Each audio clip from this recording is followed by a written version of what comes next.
Many thanks to PPA for sponsoring this week's video. So I just got back from a trip to southern Utah, which was absolutely fantastic. And if you follow me on Instagram, you're probably already familiar with the story that I'm about to share. But as I was traveling there, had my connecting flight was from Chicago to Las Vegas. And as I was flying to Las Vegas, it was a very cloudy day, so you really couldn't see anything. But then as we're starting to descend, not 100% certain, but maybe 20 minutes outside of Vegas, we're starting to descend and we get below the cloud deck. And all of a sudden, the landscape reveals itself. And you can see all the beautiful textures, all the different colors, all the contrasting highlights versus shadows. So I pull out my new phone, which is the new iPhone 13 Pro Max. I got this I don't know, maybe a few weeks before my trip. Wanted to make sure I had it for my trip because it's really important to me to have the best camera possible, at least in my opinion, in my phone. Because I like to share a lot of behind the scenes stuff. I like to take a lot of photos with my phone, a lot of video, and share them on various social outlets. So it's always important to have a good camera phone with me.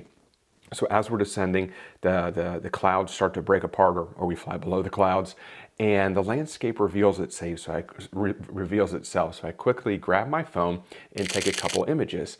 And I had a couple of different variations, but I was actually really blown away by how much detail was captured in these just real quick photos through the airplane window. And as you can imagine, we've all taken photos through an airplane window before, I'm sure. It's not the most ideal scenario, especially for a phone. But nevertheless, this image right here, I actually shared on Instagram with a real kind of tongue-in-cheek comment about how, the iPhone 13 Pro Max camera is okay with the little emoji with the mind blown kind of a thing. But I got so many comments from that story. And the two main comments were, one, wow, that camera is absolutely incredible. And the other most common question or comment had to do with, do you think that the phone could ever replace the main camera? And, personally, I hate to say never. Nevertheless, it's kind of the topic of this week's video because I didn't think much about it at the time, but as I went throughout my trip, I started to think about it more. No, I don't think that this is going to replace this. This is my Fuji GFX100s, but I was really more curious by how close these two systems were to one another. So I wanted to do a little bit of comparison as I went throughout my trip. I started to take images with my GFX100s and then take a very similar or the exact same composition with my phone in order to compare it and make this video. I was just really curious to see how close this could actually get to this. And just for a real quick frame of reference, this is the GFX100s. It's a $6,000 body. It was paired with the 32 to 64. This is the lens I use mostly on my trip, and this is a $2,300 lens. So adding this together, you're looking at probably like an $8,500, $8,600 setup compared to an iPhone, which I believe these start out at $1,100. So there's a pretty big gap there. And the iPhone 13 Pro Max is a 12 megapixel, very tiny sensor. And it's got three lenses, a telephoto, wide, and ultra wide. I usually use the wide, which is kind of the standard, and it's an f1.5. And I was told that the standard lens is kind of the equivalent of 23 millimeters. I'm not 100% certain if that's true or not, but that's just kind of a quick rundown of the two. But what I was so interested about this image here is that of course, the detail is absolutely incredible everywhere through here. But how well it handled the highlights up here, very bright sky, and how well it handled the shadows down here. And I know that there's a lot of AI and artificial intelligence that goes into the camera system in the iPhone, but I only hit the shutter one time. Now, whether or not it snapped off multiple shutters or multiple images and kind of combined them really quickly to create this, I don't know. But I only hit the shutter one time, so for all intents and purposes, this is a single exposure, and I think that's pretty amazing. So to jump right into it, I kind of broke this down in two separate parts. I want to review them on the monitor, and then I want to print both of these photos out large. I've got three different sets of images. In the last image, which is my favorite, is almost an absolutely identical composition. One captured with the phone, and the other captured with the GFX100s. And I'm going to print them out as big as I possibly can, which I should be able to print them out roughly about 2 feet by 1.5 feet. That should be about the biggest that I can print on my Canon Pro 1000 behind me. which should be plenty large enough to be able to see how well this camera how well this camera holds itself together versus the GFX100s. So that's kind of the breakdown of the video. But the very first composition or first comparison is this image right here compared to this image right here. Now, as you can see, well, I'm going to kind of give you a minute right now to determine which one you think is the iPhone versus the GFX100s. And just kind of full disclosure, all the images in here are shot JPEG with the phone versus RAW with the GFX100s, which might not be a complete apples to apples comparison, which brings me up to a very good point. This is not a scientific comparison whatsoever. Nothing that I do is super scientific. I am just your average guy, and I'm just comparing this based off of what I see with my naked eye. But the image right here on the left, this is the iPhone 13 Pro Max, and this right here is the GFX100s. And if we zoom into a specific area, I think right here, I think that looks pretty close. Let me zoom this one in a little bit larger to make it a little bit bigger on the screen. And I know it's not, like I said, it's not apples to apples because the file dimensions on the GFX100s are substantially larger than the iPhone. So zooming in, say 300% on one photo is not going to be 300% on the other, and I get all that. But just for a fun video, this is how I kind of zoomed in just to keep them pretty close to one another. And as you can see, the GFX100s definitely has a ton more detail. You can really see it in the trees right through here. The iPhone just kind of isn't able to pick up any of that detail, just kind of looks like deep black lines. You can see all of the detail in the rocks and the stones right through here. If we move up a little bit, yeah, so you can definitely see that the GFX100s, which is 102 megapixels compared to the 12 megapixel iPhone, the GFX, the Fuji, definitely has a lot more detail, but that is to be expected. And in all honesty, honestly, the real question is, does the GFX look like it's, is it that much of a difference? That's really the question. But what's so interesting is when you zoom out, you know, you really can't see the difference. I think that one of the issues with iPhone photos, and this has kind of been the situation, I've been using iPhone since the very first iteration of when it first came out. And they've always added a little, in my opinion, a little bit too much sharpening, a little bit too much clarity to their photographs. And you can really see that here when you're looking at it zoomed out. I mean, this image here looks like it's a lot more, got a little bit more clarity or sharpening added to it. It's kind of got that crunchy feeling to it. But in this image right here, this is straight out of camera, this is RAW, this is straight out of camera JPEG. No editing done to either of these whatsoever. Now here is the image that I am going to print out. Here are the two images. Now this right here, these are edited, but I did not, and I want to clarify this, I did not add any sharpening, I didn't add any clarity, I didn't add any texture, nothing to either of these photos that would enhance the detail or enhance the structure or the sharpening. All of these are as is. This is straight out of camera from a sharpening and clarity perspective, and this is straight out of camera from a sharpening and clarity perspective as well.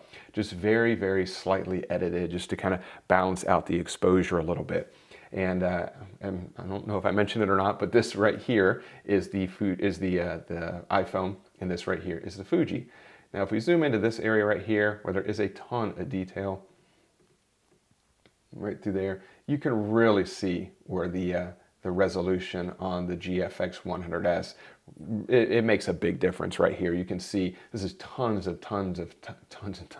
This is a lot of tiny little detail right through here.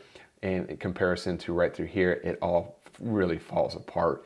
And there's another area up here, this tree branch, that was a pretty good comparison as well. You can see tons of detail in the bark of the tree, a little bit of nice light, where right here, it's not really picking up any of that. It falls apart. All the branches of the trees right through here, you really can't see any of that detail. I mean, you can see kind of like the outline of it, but nothing like right here on the GFX100s. And then if we come up here to the mountain, zoom in right here, you can definitely see the difference right here. But the question is, I mean, I don't think that, I know I certainly didn't. I don't think anyone who's watching this video honestly thought that the phone was going to beat the GFX100s. But the big question to me, and the reason I wanted to make this video for myself is, well, you know, how close is it? Could you possibly get away with the phone. Now, the reason I really wanted to print this out is because I think printing is the ultimate test. I think that when you're looking at images on a monitor, I think a monitor is pretty forgiving. There's a lot of things that can kind of be covered up a little bit because of the fact that the monitor has a light source behind it. But when you remove that light source and you start to print those photographs, it's not nearly as forgiving as this is. So any kind of imperfection, any kind of flaw, any kind of resolution gap between one image to the other is definitely going to show up on the print. So the images that I edited for print, here is one and here is the other. And this right here is the iPhone image, and this right here is the Fuji file. And really all I did, they actually look very, very similar, but I just kind of just balanced out the exposure a little bit, got it ready for print, kind of increase the overall exposure a little bit because that light source is not going to be behind those prints. It's just, of course, just paper. So I'm going to go ahead and print these out here. Come up here to print. I want to make this as large as I possibly can. Like I said, I can print 2 feet by 1.5 feet roughly. So I'm going to take these margins, move them all the way over to the left here to about that right there, and trying to make sure that, yeah, that's going to be about as big as I can print it. But like I said earlier, it's going to be plenty large enough to see how well the actual phone handles this scenario. So I'm going to go ahead and get everything ready for print. But before I do, I just want to say a real big thanks to the sponsor of this week's video, which is Professional Photographers of America, or PPA for short. I want to highlight something real quick that you may not know about, which is PPA's indemnification trust. And I know what you're thinking, what is Mark even talking about here? Well, this coverage is designed specifically for photographers and helps with data loss recovery services and even your legal fees if you happen to have an unhappy client. Hopefully you'll never need it, but if you do, PPA's got your back. All you have to do is call, file a claim, and rest assured that help is on the way. Assistance ranges from advice on handling matters to direct intervention and offsetting certain losses, all handled by one of the most experienced firms in the world when it comes to helping professional photographers.